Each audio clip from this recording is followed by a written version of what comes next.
আসসালামু আলাইকুম বন্ধুরা, কেমন আছো সবাই? সবাই আশা করি ভালো আছো। আজকে দুপুরের রান্নাবান্না নিয়ে চলে আসলাম তোমাদের সাথে। তো দেখতে থাকো আমি কি কি রান্না করি। তো এখানে আজকে আলু টমেটো দিয়ে ইলিশ মাছের রান্না হচ্ছে, সাথে একটি ভর্তাও হবে মাছেরই। তো দেখো আমি এখানে নতুন আলু দিয়ে টমেটো, দেশি টমেটো দিয়ে ইলিশ মাছ দিয়ে ঝোল ঝোল করে ঝাল ঝালভাবে রান্না করছি।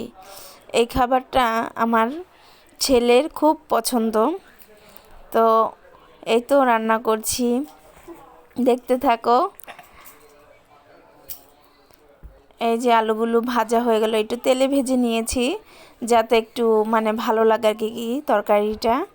তো এখানে হলুদ মরিচ লবণ দিয়ে টমেটো দিয়ে কষিয়ে নিয়েছি। সবাই রান্না পারে, তো আমি আর কি আমার মতো করে রান্না করি। এই যে মাছ, ইলিশ মাছগুলো ধুয়ে নিলাম।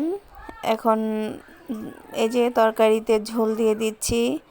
যদি আমার ভয়েস যদি একটু সমস্যা হয় দিতে, কারণ আমি তো এর আগে কখনো ভয়েস দেইনি, তো সবাই একটু ক্ষমার দৃষ্টিতেই দেখবে এবং আমাকে ভালোবাসা দিও। এই তো মাছগুলো ভেজে নিচ্ছি, তোমাদের সাথে কথাও বলছি, আবার রান্নাটাও শেষ করে ফেলতেছি।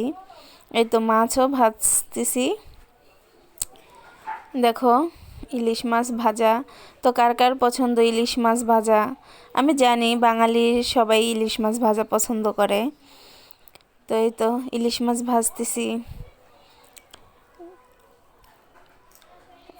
সাথে হচ্ছে ওই যে বললাম একটি ভর্তা হবে, সেই সাথে সেই মাছের ভর্তা, মাছগুলো ভেজে নিচ্ছি। তো এখানে আমার তরকারিটা হয়ে গেল সাথে সাথে, মাছ ভাজার সাথে সাথে। এই তো মাছ দিয়ে উঠিয়ে নিলাম। এখন সেই মাছের ভর্তাটা বানাবো পাটায় বেটে, একটু সুস্বাদু করার জন্য আর কি। যে পাটায় বেটে খাবার ভর্তা বানালে একটু ভালোই লাগে। তো এই তো বানাচ্ছি, সবাই দেখতে থাকো।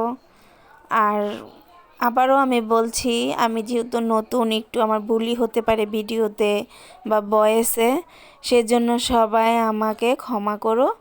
ক্ষমার দৃষ্টিতে দেখে একটু ভালোবাসা দিও এবং আমার চ্যানেলটাতে বেশি বেশি করে সাবস্ক্রাইব, শেয়ার, কমেন্ট, লাইক দিও।